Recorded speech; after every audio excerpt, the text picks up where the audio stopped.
Janasena party కోసం క్షేత్రస్థాయిలో అంకితభావంతో పనిచేసిన ప్రతి కార్యకర్తకు తగిన గుర్తింపు ప్రాధాన్యత కల్పించే దిశగా పార్టీ అడుగులు వేస్తోందని ఒంగోలు పార్లమెంట్ సమాచార సేకరణ కమిటీ పరిశీలకుడు కిలారి వెంకటరోషయ్య అన్నారు. మార్కాపురం జిల్లా మార్కాపురం పట్టణం తర్లుపాడు రోడ్లో ఉన్న కేఆర్ గ్రాండ్ ఫంక్షన్ హాల్లో జనసేన నిర్మాణ సారథుల సమాచార సేకరణ కమిటీ సమావేశం నిర్వహించారు. ఈ సమావేశానికి ఉప ముఖ్యమంత్రి జనసేన పార్టీ అధ్యక్షులు పవన్ కళ్యాణ్ వీడియో కాన్ఫరెన్స్ ద్వారా హాజరై పార్టీ కోసం కష్టపడ్డ కార్యకర్తలకు పదవులు కల్పించడం, వారి సమస్యల పరిష్కారం, పార్టీ బలోపేతంపై దిశానిర్దేశం చేశారు. అనంతరం కిలారి వెంకటరోషయ్య మాట్లాడుతూ పార్టీ ఆవిర్భావం గురించి అంకితభావంతో పనిచేసిన ప్రతి కార్యకర్తకు న్యాయం జరుగుతుందని హామీ ఇచ్చారు. కార్యకర్తల సేవలను నమోదు చేసి వారికి తగిన ప్రాధాన్యతతో పాటు అవసరమైన పదవులు కల్పించేందుకు పార్టీ ప్రత్యేకంగా సమాచార సేకరణ చేపడుతోందని తెలిపారు. మండల గ్రామస్థాయి కమిటీల పునర్నిర్మాణం, క్రియాశీల కార్యకర్తల జాబితా రూపొందించడం, నామినేటెడ్ పదవులకు అర్హుల ఎంపిక, ప్రభుత్వ సంక్షేమ పథకాలను ప్రజల్లోకి తీసుకెళ్లే కార్యాచరణ, సోషల్ మీడియా విభాగాన్ని మరింత బలోపేతం చేయడం వంటి అంశాలపై సమావేశంలో చర్చించినట్లు వెల్లడించారు.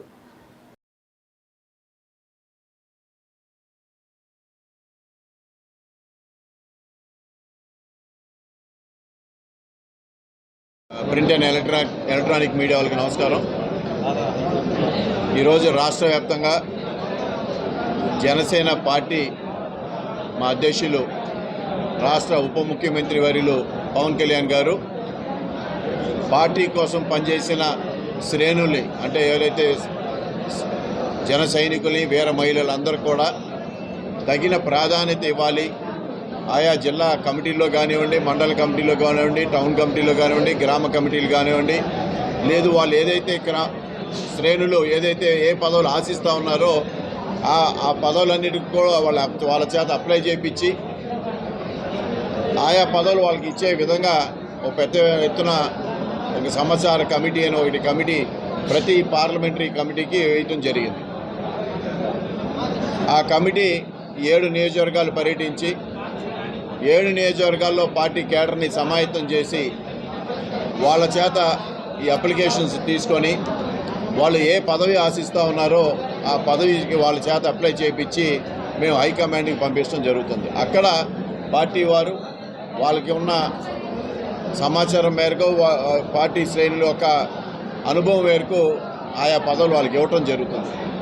ఏదైతే గతంలో పవన్ కళ్యాణ్ గారు పార్టీ శ్రేణుల నుంచే నేను నాయకత్వాన్ని పెంపొందిస్తాను, నాయకులుగా తయారు చేస్తానని ఆ రోజు చెప్పారో దానికి అనుగుణంగానే ఈ యొక్క సిస్టమ్, ఈ యొక్క ఎక్సైజ్ జరుగుతూ ఉంది.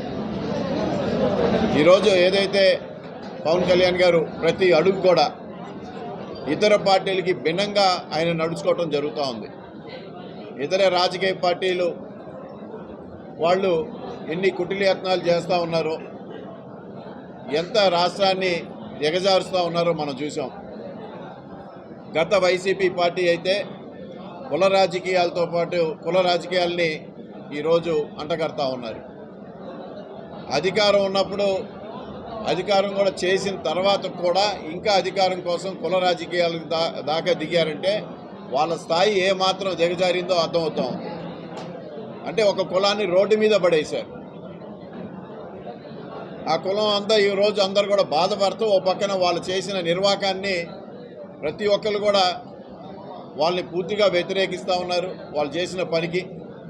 ఎందుకంటే నలుగురుల సమాజంలో మా అధ్యక్షులు గారు ఒకటే చెప్పారు, కులం అనేది ఇంటి గడప వరకే, గడప దాటి దాకా సమాజంలో అందరం ఒకటే.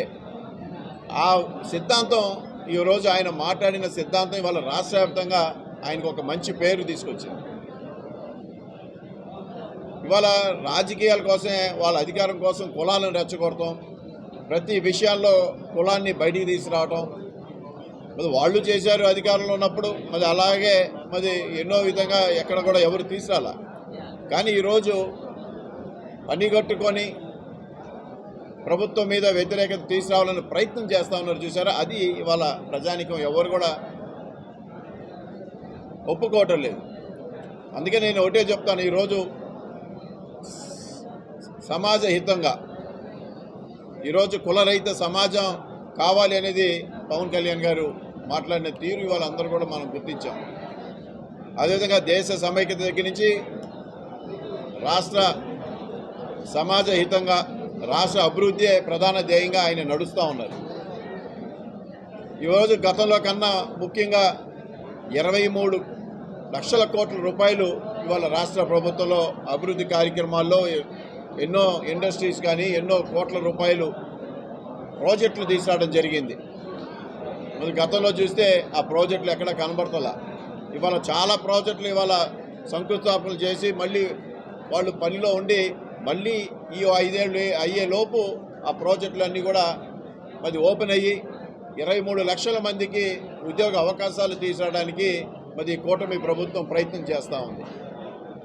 గతంలో ఉద్యోగాలే లేవు, ప్రాజెక్టులే లేవు, రోడ్లు కనీసం పట్టించుకున్న పాపం లేదు.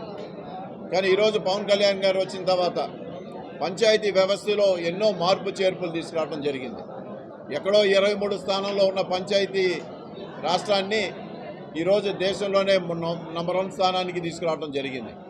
జల్ జీవన్ మిషన్ ద్వారా ఈ ప్రాంతంలో మార్కాపురం, అలాగే మరి ఇతర గిద్దలూరు, ఈ ఖమ్మం ఇవన్నీ కూడా జల్ జీవన్ మిషన్ ఆల్రెడీ పనులు మొదలయ్యి రాబోయే సంవత్సరంలో ఇంటింటికి కుళాయి అనే పథకాన్ని మరి విజయవంతంగా తీసుకురావస్తూ ఉన్నారు పవన్ కళ్యాణ్ గారు.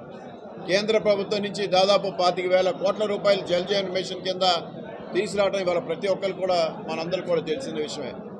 అందుకనే పంచాయతీ వ్యవస్థలో ఎన్నో మార్పులు తీసుకురావడమే కాకుండా ఎక్కడో గిరిజన ప్రాంతాల్లో మరి రోడ్లు వేసిన కార్యక్రమం, లేదా అధికారం రాకముందే చాలామంది రైతులకి తన సొంత నిధుల నుంచి మరి రైతాంగాన్ని ఆదుకున్న సంఘటనలు కూడా మనం ఎన్నో చూసాం.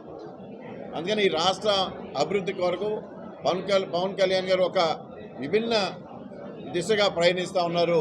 ఎక్కడ కూడా రాజకీయాలకి అతీతంగా ఇవాళ ఈ సమాజం, ఈ రాష్ట్రం అభివృద్ధి సాధించాలనే దాంట్లో మరి ఆయన మరి ముందుకు వెళ్తూ ఉన్నారు. పార్టీ శ్రేణుల్ని ఈరోజు వాళ్ళు కూడా సమాయత్తం చేసి వాళ్ళకు కూడా మంచి పదవులు ఇచ్చి రాబోయే రోజుల్లో పార్టీని మరింత ముందుకు తీసుకెళ్ళి ప్రజల్లోకి తీసుకెళ్ళడానికే ఈ ఎక్సర్సైజ్ కూడా మొదలుపెట్టారు. మంచిగా రేపు రాబోయే రోజుల్లో ఇతర పార్టీలతో సరిసమానంగా మరి జనసేన పార్టీ రాబోతా ఉందని చెప్పి ఈ సందర్భంగా తెలియజేసుకుంటూ వచ్చిన మీరందరూ కూడా ధన్యవాదాలు తెలియజేస్తాం.